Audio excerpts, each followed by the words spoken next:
My girlfriend uninvited me on a week-long trip because her guy best friend is uncomfortable with me now. She is freaking out because I'm throwing away our relationship. My girlfriend wanted a vacation this summer to her mom's friend's house in Hawaii with me and her two best friends. We had been planning on this all spring. And at some point, a friend dropped out of the trip, leaving just the three of us in early June. Once the friend unexpectedly dropped out of the trip, Mike called my girlfriend and told her that now that it was just the three of us, he didn't feel comfortable with me going on the trip since he didn't know me that well, and he didn't want to be a third wheel. He said he wouldn't go on the trip if I were to go without telling me that this was happening. They changed the plans and made it a trip just for the two of them, and they changed the location to a beach in Costa Rica. I was trying to figure out when to ask for time off this summer and hadn't heard the news about the plans, so I asked my girlfriend which week in August I should set aside for the Hawaii trip. She let me know that actually she had talked to her friend and they didn't want to go if we were going. So she was going to go along with him to Costa Rica. She said we could go another week later, maybe to Mexico City. I was upset and tried to talk with her about how the situation made me feel, especially since this wasn't a case of a separate trip being set up ahead of time. This was a case of me being invited and then uninvited from a week-long tropical vacation with a guy friend of hers who I had never met before. We eventually decided to make a trip together to Copenhagen, which we both wanted to visit. His compensation, I also asked to meet him to feel more comfortable with the trip. We spent the 4th of July going to see him and his girlfriend in the city where they live.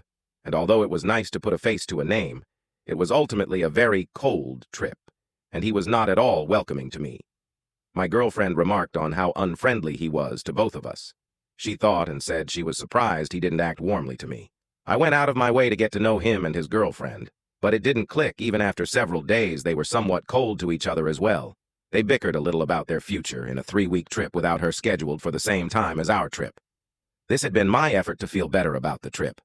So I told my girlfriend that I still didn't feel comfortable with things and was insulted by how it was handled.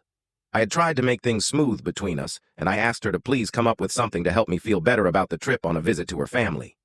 They asked about the trip. They were all shocked that she would have arranged this way. They told me they would have been furious if they were in my position, which triggered a fight in which I asked her to please help come up with a strategy to make me feel better and more secure about them going together without me. She said she would never do this kind of thing again, which feels like not much to offer.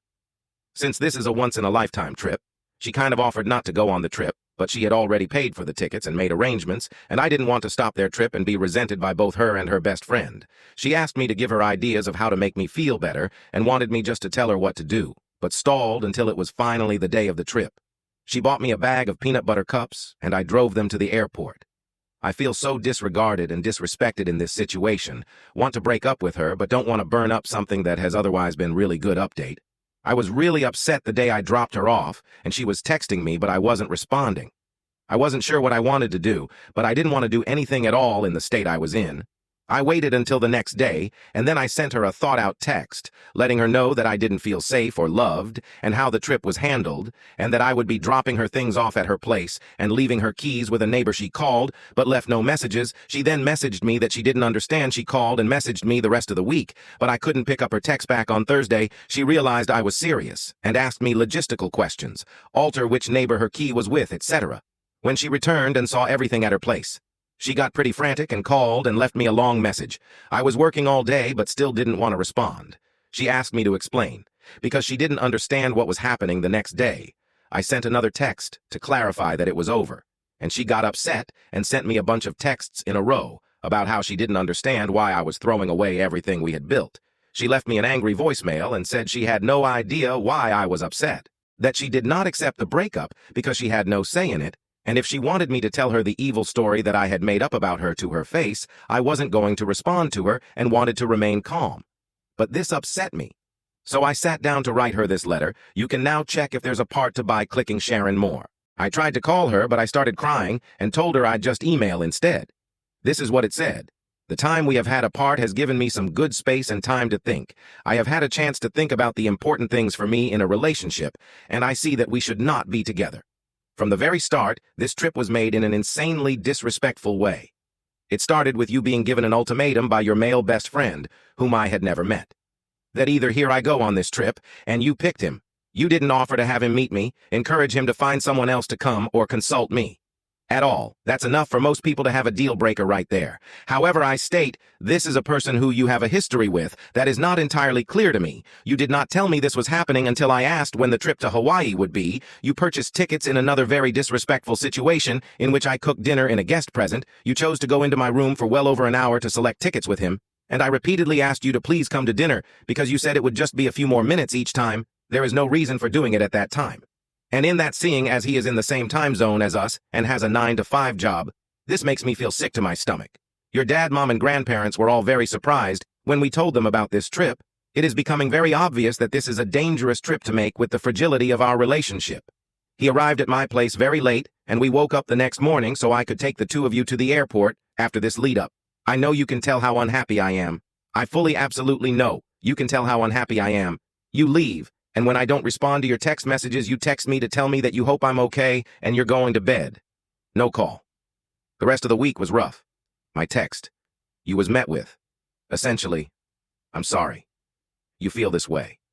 You tell me that I'm being unfair. There was no acknowledgement. And there still has been none. But this trip to a honeymoon destination, as we have discussed before, could be a crazy and horrible thing to go through with. Even with my quasi-blessing. This is not something that people in relationships have to deal with. I guess. This is not something that people in relationships do besides me. In the end, all of this is to say that I felt serious emotional needs go seriously unmet in a way that is a deal breaker for me. There have been some wonderful, very positive times. Still, there has been unnecessary heartache and suffering for me over things that come down to what I can only assume are personal differences. I cannot handle your relationship with Matt, and I suppose I could ask you to pick between him and me, but that's not what I want to do.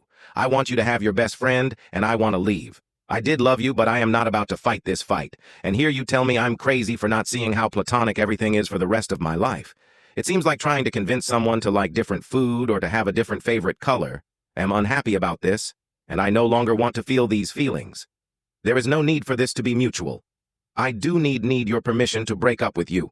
She wrote me apologetic email in which she accepted responsibility for most things without an argument, except she denied anything that had to do with her relationship with him making me uncomfortable. She denied that I would be unable to handle their relationship. She said my perspective was the only thing that made their trip bad for me. I told her the trust has to be built, and that she put too much strain too early on a relationship in which we had not developed that trust. She agreed and apologized. It ended on a pretty amicable note, but this relationship style doesn't work for me.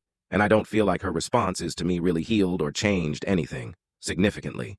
I stand by my decision at this point. You can now check if there is a part 3 by pressing share and more.